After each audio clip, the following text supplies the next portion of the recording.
Recipes for technical trading success in Cook's Kitchen. Hey everybody, it's time to revisit the correction roadmap. When we last looked at it on August 26th, I called it 2011 Redux. And that was because that week of the big drop, August 24th, my prediction was that this correction would look a lot like the one in 2011, based on building recession fear, lots of volatility, and yet no bear market, no extended correction because there would be no recession. Let's go back and take a look at some of those charts, and then we'll see where we are now. So first up, this is one of the charts I showed you, just a good snapshot of 2011 from the big early August drop into the early October bottom. And so I highlight the range there. It was about a 100-point range between S&P 1120 and 1220. And the VIX hung out during that 2-month period between 30 and 50. That's pretty high volatility. And we're not seeing that now, and I'll explain that why in a moment. So what you saw back in 2011 were, big moves. And, when the S&P is at 1200, a 30 or 40-point move is a big move. So that's why the VIX was consistently above 30 during that time. And there was a lot of recession fear. The U.S. got its credit rating dinged. Congress was in turmoil over the debt ceiling debacle, a lot of brinkmanship. And that just fed the volatility. Also looking at some slow growth in 2011 that could precede a recession. All right. What I told you back in August was the big fat difference between the 2011 and 2015 scenarios is valuations. Basically, just to sum up that table I showed you back then, in 2011, S&P forward estimates stayed at $100 a share. Well, at S&P 1200, the index was trading at 12 times on a forward basis. So that there was value there. Where have we just come from? Well, we were trading at 17 times. Near S&P 2100, we're trading at 17 times. But with estimates coming down, if you're looking at $120 over the next 12 months that the S&P could earn, hey, still record earnings, but at S&P 1900, that's still a 16 multiple. So pretty rich there on the valuation scheme. And I also suggested at the time that a solid valuation reset, meaning a healthy valuation reset, would be taking the S&P down to 1750, where you get down under 15 times. And what you want to see there is, hey, maybe margin debt is too high. Margin debt definitely got too high, and as it rolls over, it tends to precede bigger corrections. So what more could we want than a big washout of weak hands, margin calls, and then strong hands come in and scoop up the market under, trading under 15 times forward. Next up, this was the chart I showed you on August 26th from that day.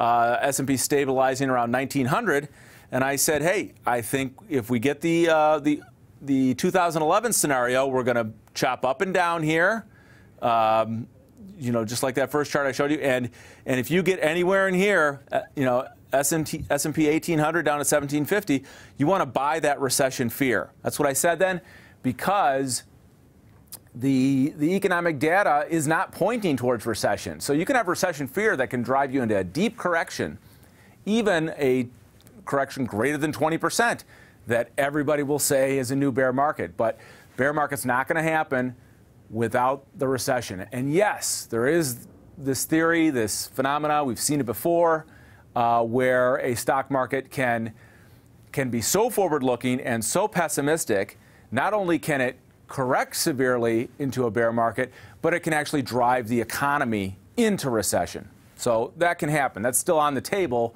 but I would assign about say a 1 in 10 chance of the market doing that to this economy right now.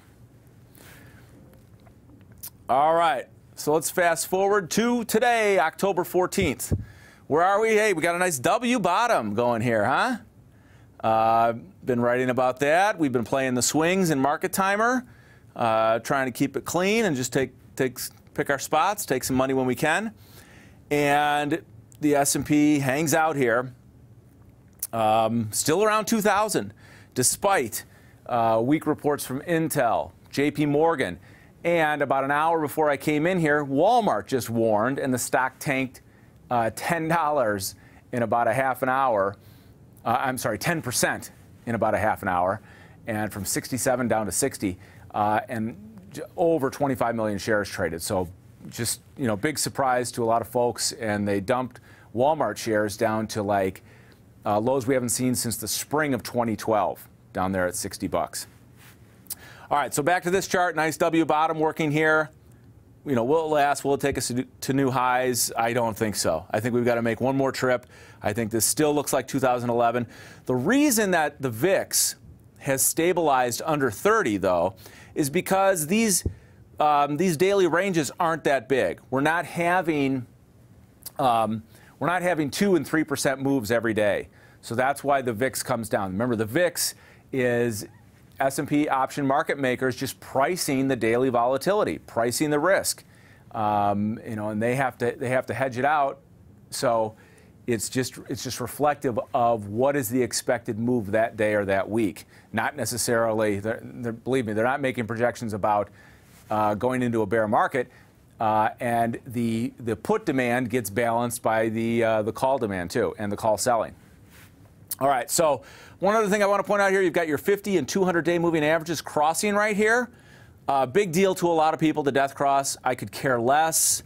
If you go back and look at the chart of 2011, these things cross right before the market bottoms. So, yes, it's indicative of trend, but if the economy is stable here, this market will turn around. And, a month ago I predicted you'd see good fundamental buyers under S&P 1900. It's exactly what we got on the late September turn again. And that was like the week that Carl Icahn comes out with his danger ahead forecast. And Goldman Sachs lowers their earnings estimates and price target for the S&P.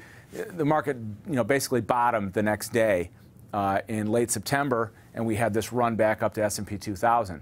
So ignore the death cross, really just focus on what's the economy doing and what are money managers doing. We'll talk about them in a second.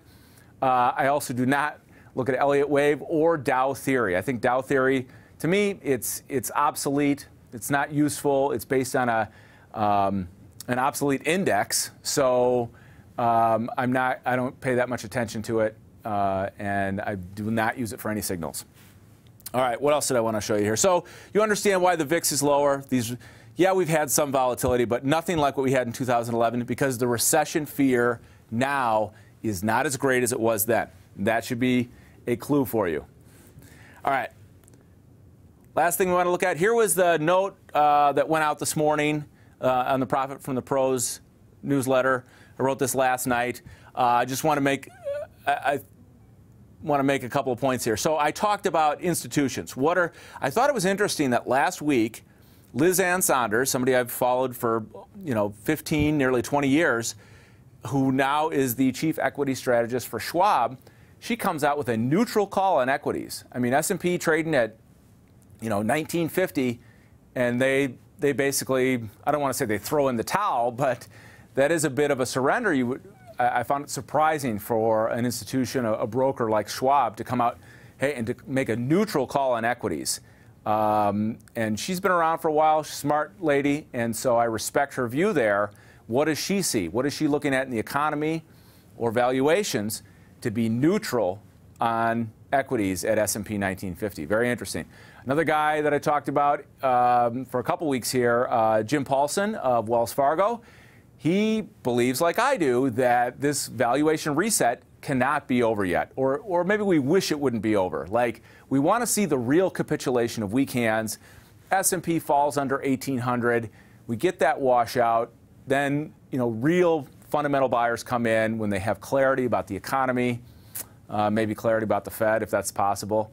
So the other call that I found extremely interesting here was from HSBC. I forget the gentleman's name, but HSBC is a top global bank, and their head of global asset allocation is so bearish that they dropped their weighting in the S&P to 0% from 5%. I didn't even know they were as low as 5%, and the guy says he's totally out of U.S. equities. That's an extreme call. I don't think I agree with him there. But it doesn't matter what I think. I'm looking at what smart people like this are doing, macro strategists, economists, people who make decisions that influence a lot of capital. If they are cautious about U.S. equities still, that means, that confirms my sense that we have one more leg lower in this correction. So what else did I say here? Yeah, so caution is warranted. And I said my last line is, believe me, while the market sits quietly, as it is at S&P 2000, we have very low volatility right now, low volume. Even this Walmart scare couldn't, get the S&P lower than minus 1%. So what's happening then? It's the big guys watching each other, and while they can, they hedge. They don't need to sell all their stocks now and drive the market down. They can just buy more puts or sell more S&P futures or use some other way to hedge their portfolios. So that's what's going on now, and that's why even a run up to S&P 2050, I think that'll be a great place to get short in the short term for a continuing scary October. It wouldn't surprise me at all. We'd go up and tag the 200-day moving average at 2060, and that would be also a place where I don't think the market can sustain that. We had somewhat of a valuation reset, but all the earnings that we really want to see won't be in for another 2 weeks. So in the meantime, you have to ask yourself, should the market trade at 17 times forward in this environment? And I think not. And that's why I think we've got one more leg lower. All right, thanks for joining me with a revisit of my 2011 Redux scenario, and we'll see you next week.